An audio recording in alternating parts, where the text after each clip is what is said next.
Welcome to Politics Done Right. I am your host, Egberto Willies. This is a progressive program that will take the mystery out of politics. This is the program that will encourage you to make sure government becomes we the people. Whether you are liberal, progressive, conservative, or otherwise, you get to air your point of view. We are an independent media outlet that, unlike mainstream media beholden to corporations, we only owe allegiance to you. Remember, you can also send me a tweet at EGBERTOWILLIES. That is at Egberto Willies. Let us engage. It is Politics Done Right.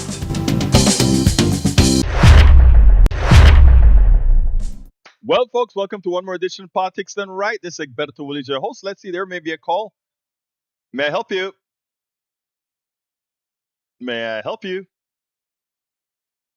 Okay, I don't think that is one. Anyhow, folks, welcome to Politics Done Right. I'm Egberto Willies. Thank you so kindly for being here. We are going to have a great show for you. Welcome aboard. Patrick Magner was the first one in the house today.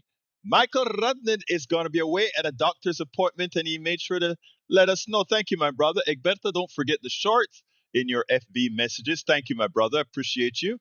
Also, we have Eric from Paravet from Kingwood, Atascocita, Patrick from Houston, Texas, Michael Rudnin from Brooklyn, New York, Lisa Blair from Atlanta, Georgia. We have Denny, I can't remember where you're from, but you're lurking. I read that. Lee the Bearcat, Austin, Texas. Lee Grant, Montgomery County, Texas. And by the way, Lee, I gave a couple of speeches in Montgomery County, and I'm supporting a great woman. I don't know what district you're in, but she is, I can't remember. The names doesn't hit me right now. But I tell you what, she's going to win in a red district, and I know with your vote as well, you will be supporting her, my brother. I expect you to, because again, she is going to change what that looks like. Anyhow, welcome aboard to Harry Denson from Paravet, Missouri City, Texas, on the Substack chat behind. But we have Sheila K, Eric Love, Alberto, Eric Love.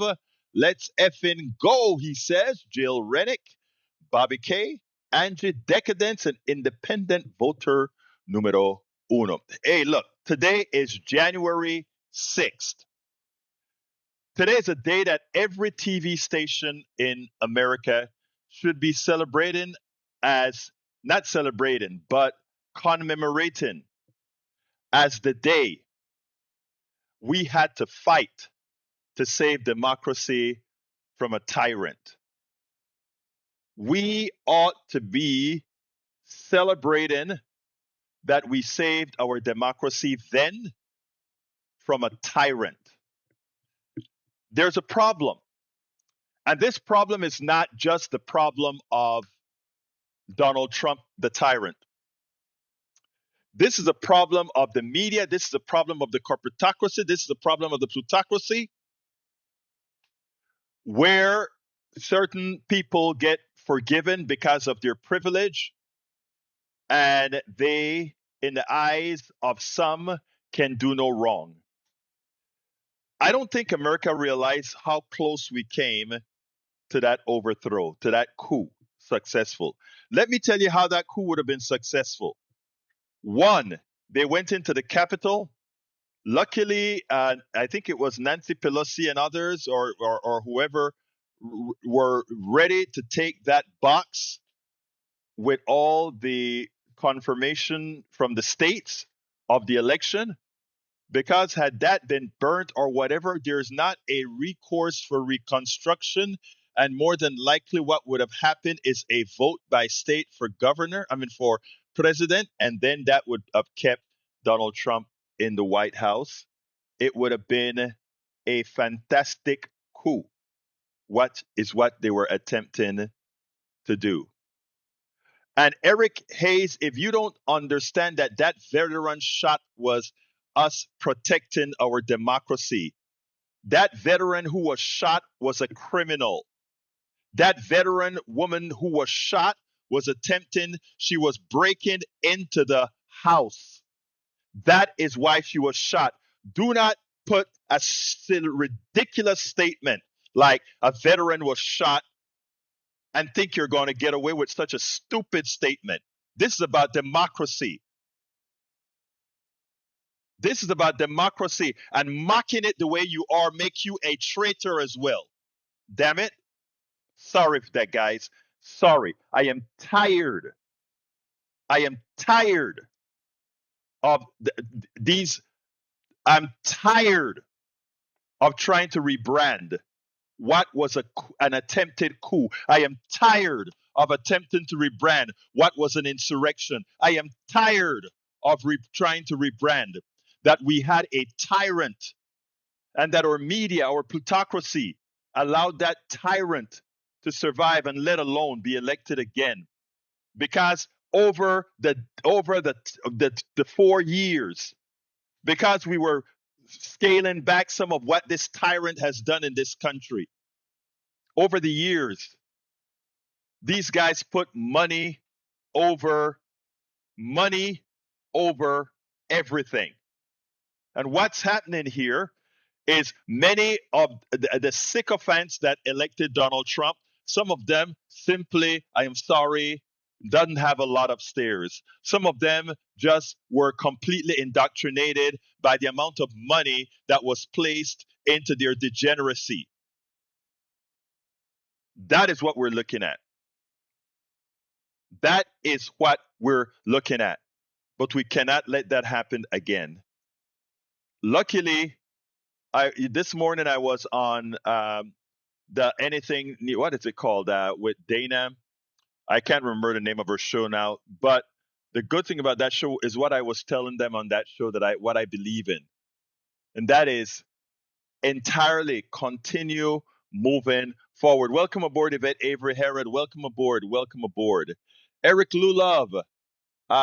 Yes, exactly. Welcome aboard. Gen XY. Yes, I was on Gen XY this morning.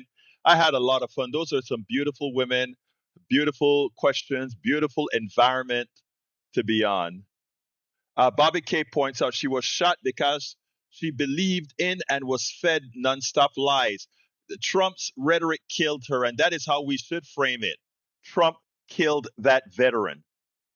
Trump killed that veteran because that veteran absorbed the lies that Trump put out there.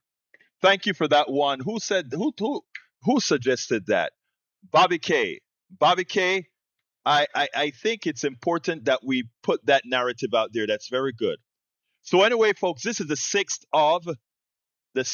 of January, a day that will live in infamy, a day in which the right wing lost all credibility, the day in which the Republican Party destructed itself. The Republican Party is no longer a valid party in the United States. It is but a fringe, it is but a white supremacist nationalist party that needs to be extricated from governance. And that is what will happen in 2026. All of you that are listening to my voice right now, none of you should ever cower to these people. We must show who we really are. Those of us of strong morality must show who we are.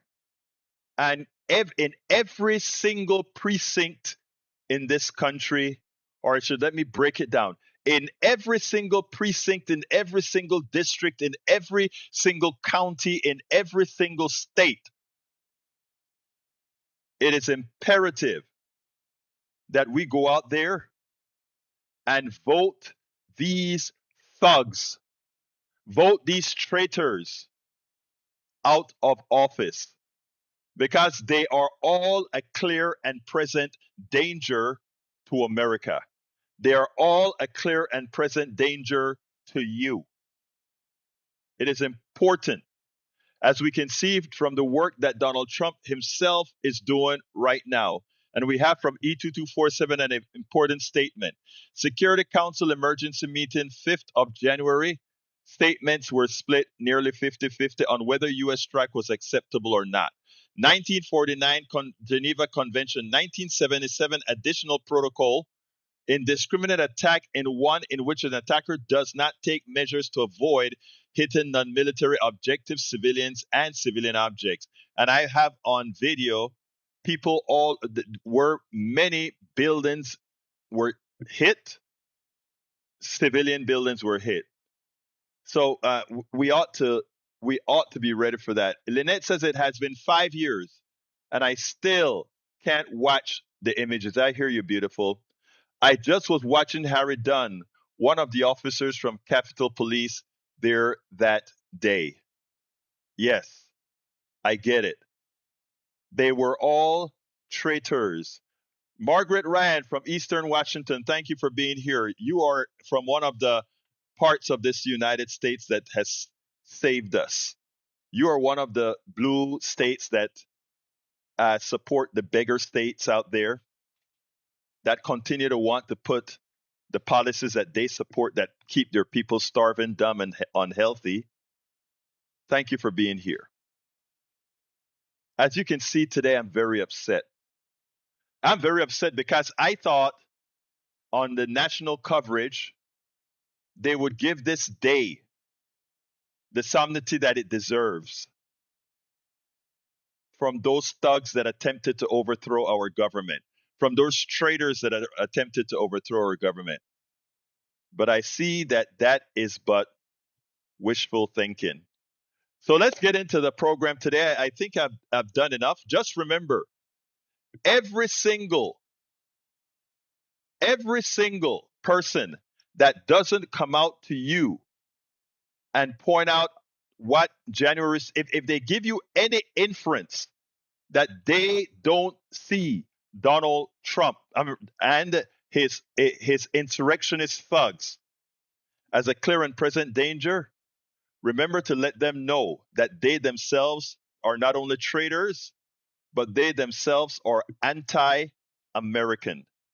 Anti-American. Repeating, anti-American. All right, let's get busy. You know, there is a guy that I love to watch on TikTok. I really love watching this guy on TikTok because I don't know, he's probably well produced. I think he has a good production team, and I think with his production team, he's been able to come up with some very good videos that explain things very well. Well, he did a video recently on the oil, crude oil, that I think is bear mentioning. So what I'm going to do is I'm going to cue that baby up and let's get busy with it as soon as I can. All right, let's see if I can get it started. All right, you know how I am sometimes. All right, let's go ahead and get that started. Uh, Learn a little bit about the difference between light crude and dark crude, and then let me line it up this way. Solid Dog. I don't know the guy personally, but he has this thing that he does with cups to give things measure. And what he did is to show what is really our interest in sour oil. That is bad oil that is very difficult to process compared to sweet oil, the kind of oil you get in Texas, the kind of petroleum you get in Texas. But why is it that we fight over it? And it's all about profit margins for corporations in the United States. It's always about oil. It's always about the profits of these capitalists, not free enterprisers, the profits of these capitalists. Let's go ahead and play that, and then we'll take it on the other side. Let's go ahead and do that. You rely on runs on a system that was built decades ago, and the oil system is one of them. We're an oil powerhouse, but nobody explains to you who that system serves. It's not you. The United States, we produce a lot of oil, but about 80% of it is the light crude, the yellow cups. Only about 20% is the heavy crude, the profitable stuff. That's the black cups, and here's the scam. Most U.S. refineries were never built for what we produce. They were designed deliberately decades ago to run on cheap foreign heavy crude, because that's where the margins are. Take a look at the math. If I had $1,000, I could buy 16 barrels of American light, I can buy 21 barrels of imported heavy. 5 more barrels right out of the gate. More oil to work with. 25% cheaper. Heavy crude yields more diesel, more jet fuel, and more profit. That $1,000 of American makes me $160 versus $294 for the imported stuff. Same investment, same refinery, double the return. Once you build a machine that does that, you feed it. And that's why Venezuela matters. They've got the black cup oil. No, this is not about fentanyl and cocaine. That story collapses immediately. It's propaganda that insults our intelligence. The world's seen this story before. Saddam called Kuwait liberation, and no one bought it then. Different century, same motive. Absorb this, America. Saudi Arabia owns the largest refinery in the United States in Port Arthur, Texas. A foreign government controls the biggest refinery on American soil. So spare me the flag-waving energy speeches, because this system isn't America first, it's profit first. When somebody tells me about energy independence, I know immediately they don't understand the system. We export the expensive stuff and import the cheap stuff. They could have modernized these refineries decades ago, but they didn't, because the old system pays better. Here's the truth. America stayed strong over the decades by leading an inclusive system and not by bullying or pretending we could dominate forever. China and the European Union are global powerhouses. The future is collaboration on clean energy transitions. Oil companies could refine American oil here, no blockades, no conflict, but that cuts into margins. So instead we're fed slogans like drill, baby, drill, and all that does is allow them to send more oil overseas. This isn't John Wayne or a steel cage match. The oligarchs are putting people at risk for money. If you can see the profit, see the conflict it creates, and ignore who gets sent to fight, then the facts aren't the problem, acceptance is. There is only one responsible choice left. Vote blue, because democracy, stability, and peace still matter, and we'll defend them, because our men and women in uniform should not pay for oil industry lies, and neither should families in Venezuela believe that they're the next Gaza. To summarize, he'll call it liberation, he'll chase a peace prize, and in reality, he wants the oil. When a government uses the Navy to seize oil it doesn't own, it's piracy. The cups don't lie. I hope you learned something. I'm always rooting for you. All right, that is what I call, I mean, he explains it much better than I did yesterday, right? And the reason why, like I said, I think this guy has a whole enterprise behind him with the cups to line it up or whatever. He does a great job. Thank you very much, Solidog. But let's break this down in this fashion. And he didn't point this part out. Mexico and Canada gives us a lot of oil to process, specifically that sour oil to process. And here is the deal. With us creating some conflict between these folks, tariffs here and tariffs there, guess what? If we simply go ahead and invade Venezuela, we won't invade them, but coerce them into giving us all these favorable deals on great price crude oil, sour oil. All our refineries can stay the way they are right now. We don't have to invest the $10 billion in them. And that goes directly into the pockets of the plutocracy. We spent billions of dollars in the water protecting the oil companies. And then they bring that crude in, they process it, and they make a bigger profit. All in all, who pays all of the bills? We do. You do.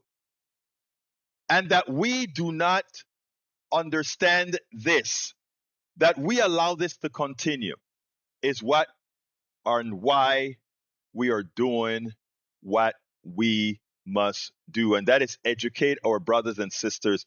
Today on Gen XY, what I told them as well is I'm like, I have a thick skin. Doesn't matter whom I will speak to everybody. There are times I will get upset. I'm human like anybody else. There are times I would get upset, especially when somebody messes with the progressive morality, because I want all of our progressives raise heads up high and realize that in this country, and I don't say this to brag, I don't say this for anything else. I'm just saying, based on our policies, we are the moral ones. The other side, The other side that supports taking food out of the mouths of babies. The other side that says get health care the best way you can. They sanction murder. They sanction death. Yet at the same time, they call themselves the party, or they sanction that they are this party of life. No, no, no, no, no. Do not accept that. We are the party that sanctions that support life. We are the party that supports humanity. So whenever they try that moral mumbo jumbo, let them know that they are the party that kills. Repeat it after me. The Republican Party is the party that kills. Examples: once red states not accepted the Medicaid expansion to the Affordable Care Act sanctioned their people to death. Red states that keep their tax rates so low that they keep their populations dumb and sick, they're the ones that cause the premature death of their population. Red states that don't collect enough money to keep their drinking water clean, they are the ones that do these harms to their society. Do not accept at any time that they have something over you, my progressive brothers and sisters. Our right-wing brothers and sisters have it all wrong completely. And it seems, folks, like we have a limerick from the one and only Tom Zarnik, which I will subsequently read as soon as I copy and paste it into something big enough for me to read. Anyway, so let's go ahead and talk. You know, I always read his stuff in the beginning. Okay, let's go ahead and do this. Here we go. This is Mr. Limerick. Here we go. Hail America, a satire based on Hail Britannia with words from other patriotic songs. A long extended limerick because I'm really worked up. All right. Hey, I may have to ask you one of these days to call up and read this damn thing, but I'm going to do it. Here it goes. America first at heaven's command arises from out of the fruited plain, arises with amber waves of grain. Then comes the chatter of the land, as oath keepers and proud boys sing this strain. Hail America! America ruled the waves, for America never, ever shall be slaves, unless you are a people of color. Then you'll soon discover that you'll always be under the white man's rule. Rule, rule, America! America ruled the world, from the mountains to the prairies, under stars and stripes unfurled, to your towns and cities, white as foam. God bless America, my home, sweet home. The nations not so blessed as thee must in turn to our tyrant fall. America alone shall always be the land of the brave and the home of the free. Your hegemony is imperial. Your goal for the few is material. But for many others in but for many others it's funereal. The dread and envy of them all. Rule America.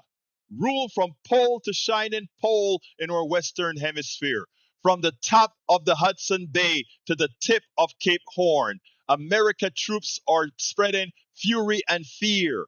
Oh, say you see, oh, say, can you see on every mountain, in every valley, from Greenland to Chile, the red, white, and blue is beaming, keeps gleaming. In darkest shall be our slaves. No refugees, asylum seekers will we save from the terror of flight or the gloom of the grave. Gain natural and divine. Hail America, hail! God shed his grace on thee. Rule over all and from every law be free, till nobler men keep once again thy whiter jubilee. Damn, damn, Zarnik, that was darn good. That was darn good, Mr. Zarnik. I love that. I noticed how you also incorporated the third, I think that's what you were doing, the third verse of the Star Spangled Banner, when people of color say, "Well, I don't want to sing the Star Spangled Banner," or "I don't want to kneel down," right? Or I'm going to kneel down. People get mad, but you have to ask. You have to ask. That was a cold read in you, Redeemer. You have to ask. Think about this. Think about this. I want to read the third verse of the Star Spangled Banner for you. Redden, why did you change my show? Why did you change my show? Uh, but I think it's important because what happened too often is that only knowing a part of the story have us make not only bad decisions, but would have us hurting people, not understanding people, and much more. And that is the thing that we've got to watch. I want to read you the third verse of the Star Spangled Banner because when some people go ahead and say these things, people get worried. Oh, that's not what they meant. Let me read it. It says, "And where is that band whoso vauntingly soar, that the havoc of war and the battle's confusion at home and the country, at a home and a country should leave us no more. Their blood has washed out their foul footsteps pollution. No refuge could save the hireling and slave from the terror of flight or the gloom of the grave. And the star-spangled banner in triumph both wave o'er the land of the free and home of the brave." That's what we're supposed to sing. That is what we're supposed to sing. I mean, let me tell you, folks, there is so, there is, when we see Trump bringing back the old, when we see Trump bringing back all the things America is not supposed to be, when we see Trump bringing back the the harm that has been done under not just American colonialism or British colonialism or Dutch colonialism, German or all the others. These people are trying to atone. Germany, especially more so than most, they have codified their atonement for the evil that they've done to the Jews and others. They have codified their atonement. But we have never, ever done it. We've done it for the Japanese. We've told the Japanese, "Oh my God, we made a big mistake in interning you, and therefore here is your reparations for having been interned, and we're sorry." You had 400 years or more of slavery in these United States. And instead of simply saying, "I do apologize." Hello, welcome to Politics Done Right. Who do I have the honor of speaking with? Oh, cool. Wait one sec. Oh, yeah. All right. I'm sorry. What'd you say? Who do I have the honor of speaking with? Oh, this is Amber. Amber, talk to me. What's up? Okay. Well, I was just hearing you talk about the Venezuela stuff and like Yes, going back to the old. right. How should we focus? Because they're doing that. I don't know how we stop them from doing that. Do we need to put our focus on what we do after, like the rebuilding, or what do you Y- think? Yeah, no, no, no, no, no, no. That's a very, very, very valid point. Let's talk about it. Um, we have to do them both because there's a lot that Okay. hasn't been executed yet. Let's give an example. Let's talk Yes. Venezuela for one. Donald Trump wanted to have a big move, and one of his big moves was to have us talking about Venezuela today and not solely about January 6th. That's number one. Okay, this stuff about Oh. waiting for the weather to open and all of that is complete BS. There are other issues as well. There is some talk, and I'm going to try to get Malcolm Nance on our program. But there's some talk as well that a lot of this may have been an inside job against Maduro and his wife, but Oh that yes. Yeah. okay. In other words, if you take a look at Mhm. what really happened, if you notice that Machado, he There was disparaged like a coup. Machado right away, and Yeah. Delcy Rodriguez is now the president of the country. So I think there's a lot there. Now, what our media is not doing is our media is not covering all the revolt that's occurring in Venezuela right now. The streets are filled with people activated. Bring back uh, Maduro. Maduro. There's a whole lot in the street going on, but we don't see it here. We just get the little tacit stuff, and then we show the particular class of people that are happy that it's happening. I want to remind people, in fact, after I get off this call, there's a particular video I want to show that should give some context to this. But it's only one particular class that simply hates Maduro. Okay, Maduro is no nice guy, or Maduro is no inspiring guy like Hugo Chavez was. Okay, he's not. And is Venezuela corrupt? Yes, it's corrupt, but no less so or no more so than America. So that's the issue. So, but to your question specifically, yes, we have to look out for tomorrow. But what we have to do is keep the pressure on Trump so that you On see, today. he's a child.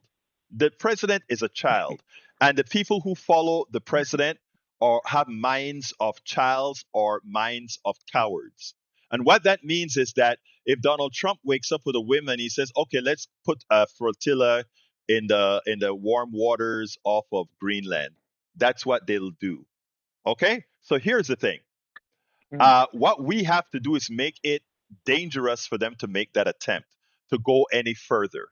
So, yes, we have to work on today to let them know it's unacceptable. He's not going to be king of the Western Hemisphere. He's not going to be the king of the Western Hemisphere. No va a pasar eso. That won't happen. But at the same time, what Yeah. we have to do, hey, we met at the CEC, right? Yes. Hmm. Okay. Yeah.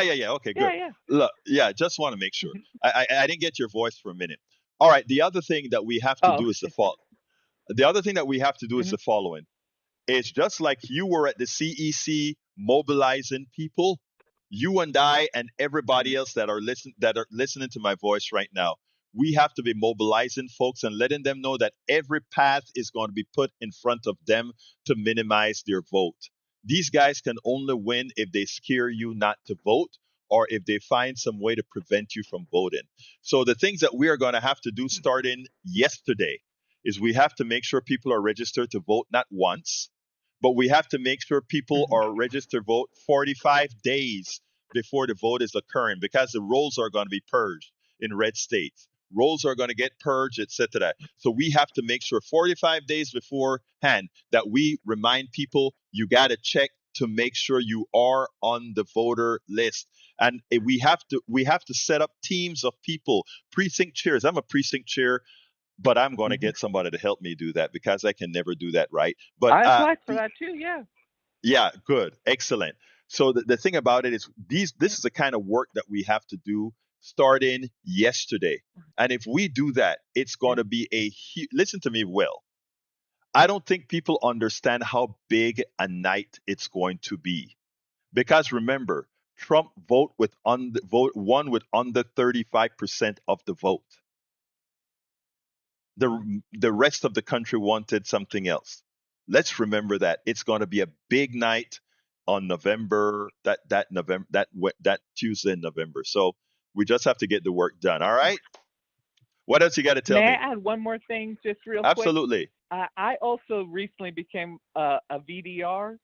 They like Yes. help register people to vote, and that's also, I think, a very helpful way to get to just knock on your local neighborhoods and You are communities. so Because right. Thank yeah, go ahead. uh, what I was going to say is that you are so right, and I need to re-up mine. I think you can do it online now, but I've been a VDR for Oh decades, yeah. but I need to do it again. Hmm. But yeah, but you're so right. VDR meaning what is it? Something voter registrar. Uh, oh goodness, what That's okay. volunteer voter registered deputy or something. Sorry. Right. No, that's okay. But anyway, and you're so right. Thank you for bringing that up. For those that are listening to us, he's absolutely right. That is something that we have got to do as well. But anything else that you got to say, my brother? Oh no, thanks for talking to me again. Thank you very much. And sorry if I called you out wrong. You have a good day, okay? Oh, no problem. You have a good one too. Oh, Happy New Year's, by the way. Happy New Year. Happy New Year. Have a great one now. Bye bye.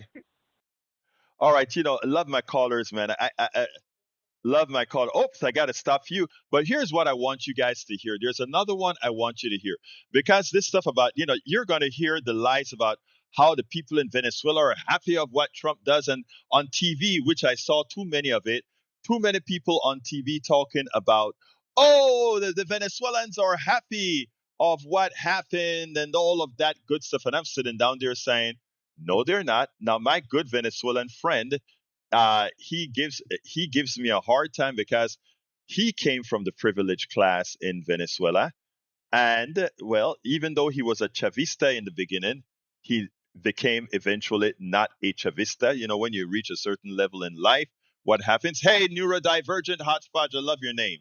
All right, let's go ahead and play this one. I think this one is also important if I can get to it, which I will right this minute. Okay, there we go. All right. The clan of Peter Nazis, currently ruling the colonial entity that is the United States of America, invaded Venezuela to plunder its resources, like it has systematically done to Latin America and elsewhere for 150 years. Nothing new nor surprising is happening here. And yet, I have a bunch of supposed left-leaning followers currently blowing up my DMs, expressing their disappointment in me, saying that I missed the mark for simply resharing posts that were just stating the facts that I stated at the opening of this video. So let me be super clear. I am not Venezuelan, and I don't claim to know better about Venezuela than Venezuelan people. But I know enough about Latin America and the Caribbean, which is where I'm from too, remember, to know that you can't have a political analysis of any of those countries without including a class analysis, a racial analysis, and a colonial analysis. Identity politics does not trump intersectionality. Okay, your parents fled Venezuela. Okay, your boyfriend is from Venezuela. But is his family part of the white land-owning elite who lost privilege under Chavez and had the means to leave the country to start a new life in the US or Europe? Or is the family part of the racialized, dispossessed majority who got briefly lifted out of poverty by the social programs under Chavez? Do you really think that just because I'm not Venezuelan, I'm going to be stupid enough to believe that those two groups will have the same reading of the situation in Venezuela? I find it so ironic that in the same breath, people will tell me that I don't grasp the complexity of Venezuela, while at the same time they'll try to present Venezuelans as a monolith united in welcoming the intervention of the clan of pedo Nazis ruling the colonial entity that is the US. You got me fucked up. Now, don't get me wrong, people have been persecuted under Chavez and Maduro, and I'd be bitter too if I had to flee my country because of those regimes. I'm not defending Maduro, and I don't blame anyone for harboring anti-Maduro sentiment. But I think there's room for criticizing Maduro without immediately championing a pedo-Nazi colonial invasion.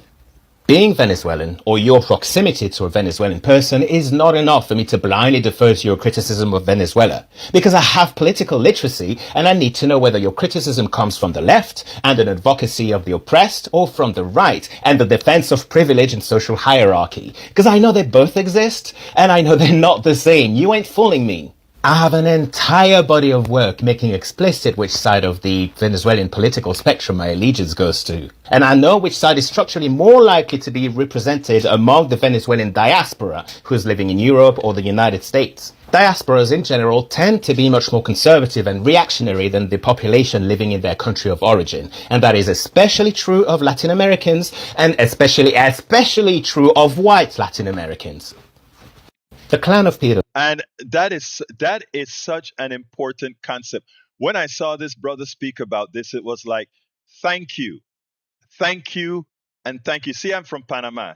The same dynamics in Venezuela, the same dynamics in every single Latin American country.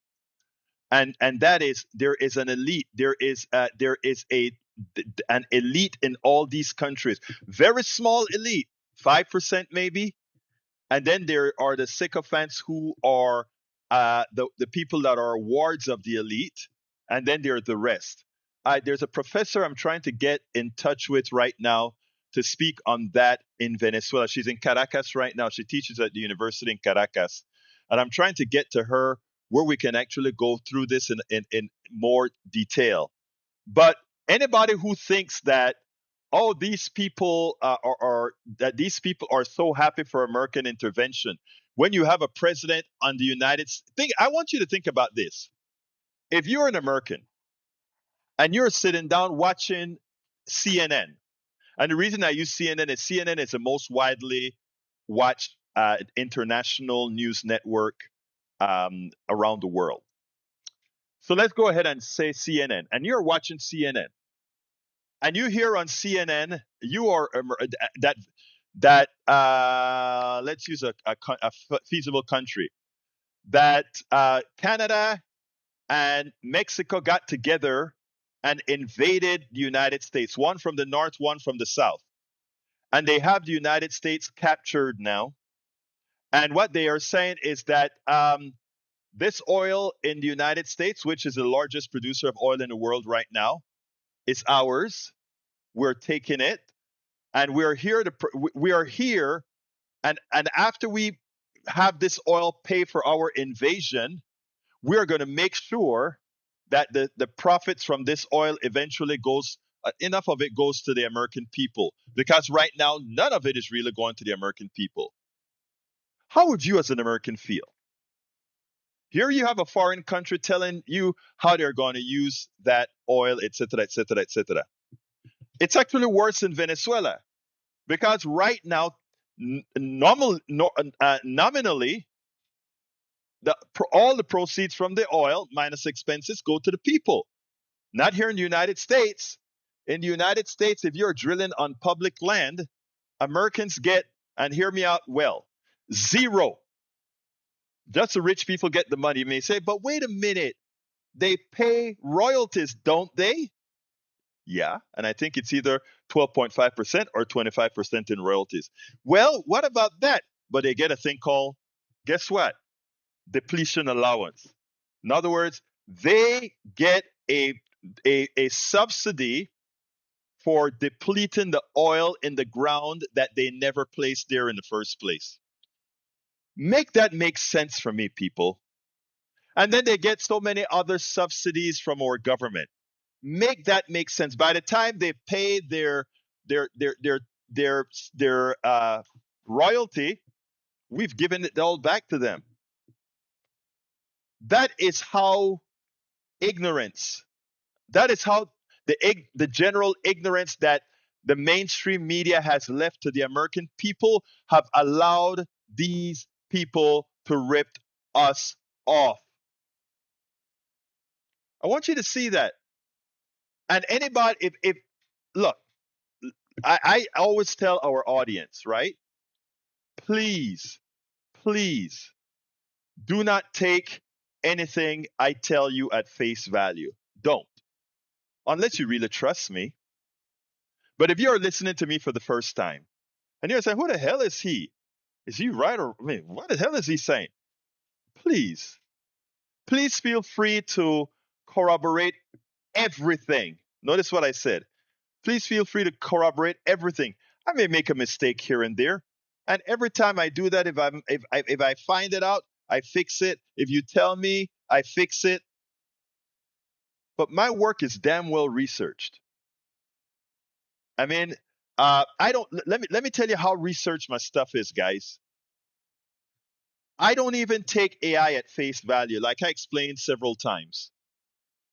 I may go ahead and say, AI, I need to get information on XYZ, and then AI comes with a full couple of paragraphs, and then I'll read the paragraphs, and then I'll go to the internet again, and I'll go ahead and I get duplicate resources to make sure that what AI said was correct. And you will not imagine the amount of times AI is incorrect. Let me give a good example from yesterday. Yesterday, I was writing the article on farmers. As you know, the soybean farmers have been really suffering. And so I asked AI to give me this paragraph, explain how are we doing with different export things? And AI came out and it says, well, this is increasing, that is increasing, and then it says, and corn exports to Mexico have suffered, etc., etc., etc. So I said, okay, I took all of that. Then I backed up and I used a little bit of my logic. I doubt if corn export to Mexico is suffering. That wouldn't be the case. And there are some technical reasons why. So I went ahead and did some more research and found out no, we have bountiful corn exports to Mexico. So I'm like, you can't just look at what AI spits out for you at face value. You have to understand everything in the surrounding economies and use AI as a tool, nothing more, a tool. Very important. All right, I think I had one more that I wanted to show. I don't remember what it was about, though. I have it in the promo, but what was it about? I think the other one that I had to show had, oh, this one, Egberto, the saddest outcome that Miss B, how you doing, Miss B? Is there a vote this week to cast? I'm not sure. I'm not sure. Are you talking about on the Pacifica Network, or are you talking about? I know you're on the board. Or are you talking about something else? Let me know. Egberto, the saddest outcome that had to do with the January 6th domestic convict Trump pardon, the violent, murderous event. Yeah, you're so right about that. Bobby K says these parasites have raped us so long that we are used to it. Look at the farmers voting for their own demise over and over. Yeah, but you know what, uh, Bobby, we can't give up. We can't give up, and we can't give in. We can't give up, and we cannot give in. Please remember that. We cannot give up, and we cannot give in. All right, this is one that I want to show you. This is about Africa. Let me get it up. Finance and economics at the world's best universities. One thing that keeps me puzzled, despite having studied finance and economics at the world's best universities, the following question remains unanswered. Why is it that 5,000 units of our currency is worth 1 unit of your currency, where we are the ones with the actual gold reserves? It's quite evident that the aid is in fact not coming from the West to Africa, but from Africa to the Western world. The Western world depends on Africa in every possible way, since alternative resources are scarce out here. So how does the West ensure that the free aid keeps coming? By systematically destabilizing the wealthiest African nations and their systems, and all that backed by huge PR campaigns, leaving the entire world under the impression that Africa is poor and dying and merely surviving on the mercy of the West. Well done, Oxfam, UNICEF, Red Cross, Life Aid, and all the other organizations that continuously run multi-million-dollar advertisement campaigns depicting charity porn to sustain that image of Africa globally. Ad campaigns paid for by innocent people under the impression to help with their donations. While one hand gives under the flashing lights of cameras, the other takes in the shadows. We all know the dollar is worthless, while the euro is merely charged with German intellect and technology, and maybe some Italian pasta. How can one expect donations from nations that have so little? It's super sweet of you to come with your colored paper in exchange for our gold and diamonds. But instead, you should come empty-handed, filled with integrity and honor. We want to share with you our wealth and invite you to share with us. The perception is that a healthy and striving Africa would not disperse its resources as freely and cheaply, which is logical. Of course, it would instead sell its resources at world market prices, which in turn would destabilize and weaken Western economies, established on the post-colonial free meal system. Last year, the IMF reports that 6 out of 10 of the world's fastest growing economies are in Africa, measured by their GDP growth. The French Treasury, for example, is receiving about $500 billion year in, year out. Foreign exchange reserves from African countries based on colonial debt they forced them to pay. Former French President Jacques Chirac stated in an interview recently that we have to be honest and acknowledge that a big part of the money in our banks comes precisely from the exploitation of the African continent. In 2008, he stated that without Africa, France will slide down in the rank of a third world power. This is what happens in the human world, the world we have created. Have you ever wondered how things work in nature? One would assume that in evolution the fittest survives. However, in nature, any species that is overhunting, overexploiting the resources they depend on as nourishment, natural selection would sooner or later take the predator out because it offsets the balance. I mean, that was profound. That came up into my feed a couple of days ago, and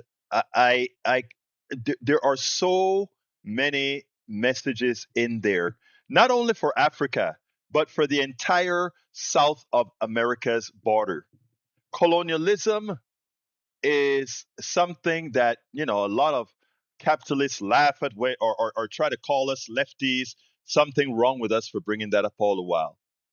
But the first most profound statement that she made, the first most profound statement, the things that we call valuable, diamonds, that the Western world calls valuable, diamonds and gold, Africa has the largest supply of it. So how comes then, for real, are they poor? Also, corruption, corrupt. No, no, no, no. This corruption thing, we've got to get rid of it. It's systemic. It's systemic attack, systemic colonialism, systemic of all these things. And it's also about what we are doing in Venezuela. Angie Decadent says, hello, Egberto. Nick Parro interviewed the Venezuelan professor Elizabeth Raven. That's who I'm trying to reach. Here's the link to the discussion on Substack yesterday. I'm going to find her and have one with her as well, Angie Decadence. But we have to understand the nature of all these things. These are empty suits. Donald Trump, empty suit. Capitalism, empty suits.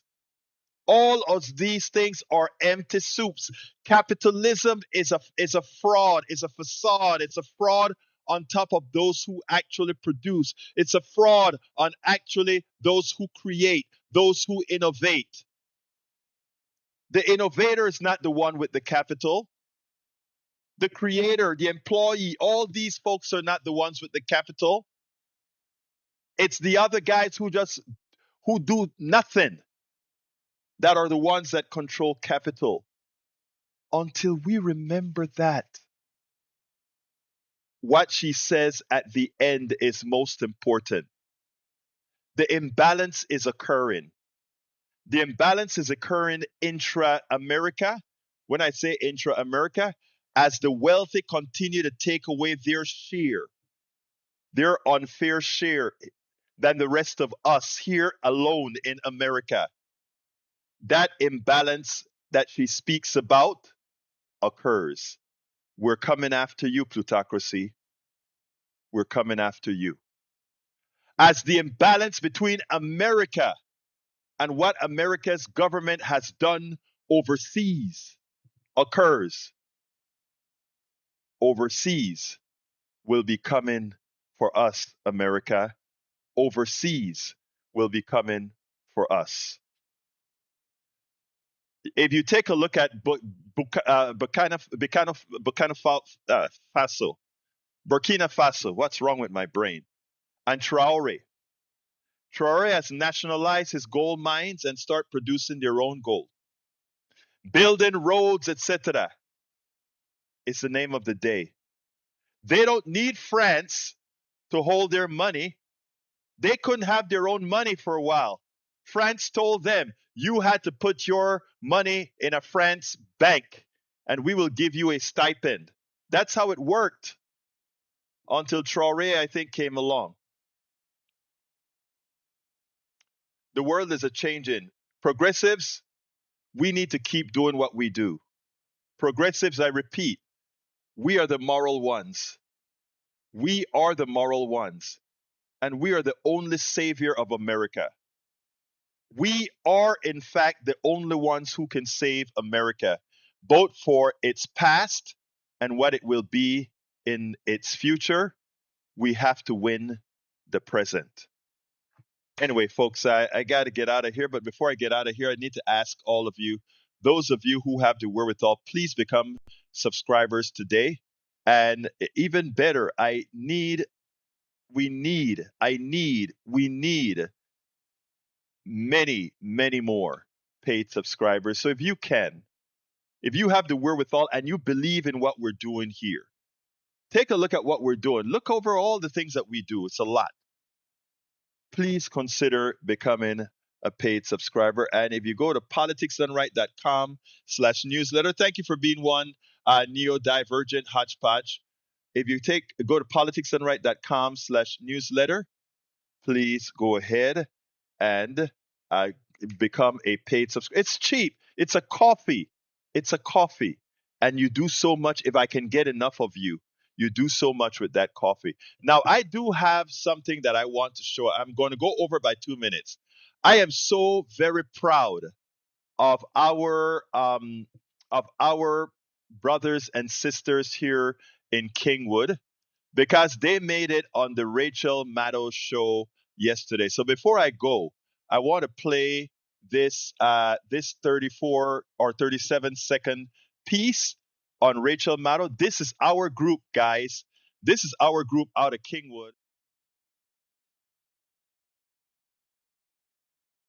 Texas this weekend, outside the minimum security federal prison to which Epstein associate Ghislaine Maxwell was inexplicably moved by the Trump administration once new questions heated up about Trump's involvement with Epstein and his administration's efforts to keep information about him from the public. These protesters in Bryan, Texas this weekend holding signs that said, among other things, release the names, not Ghislaine Maxwell. So as the Justice Department drags into its third week, That is our group, Indivisible Kingwood. That's all of them out there. They drove miles to get out there. I am so proud of that group. My heart beats for them. I was supposed to be there, but I was sick, so I couldn't go ahead and make the journey with them. But that was excellent. Anyway, folks, I got to get out of here. I want to tell you guys, thank you so kindly for being here. Thank you so kindly in advance for your support. We simply cannot do this without you. We simply cannot do this without your support. My name is Egberto Willies. This is Politics Done Right. And you guys know how I end this baby. I am what? Out!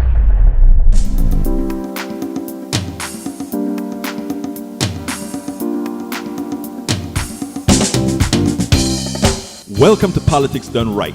I am your host, Egberto Willies. This is a progressive program that will take the mystery out of politics. This is the program that will encourage you to make sure government becomes we the people. Whether you are liberal, progressive, conservative, or otherwise, you get to air your point of view. We are an independent media outlet that, unlike mainstream media beholden to corporations, we only owe allegiance to you. Remember, you can also send me a tweet at EGBERTOWILLIES. That is at Egberto Willies. Let us engage. It is Politics Done Right.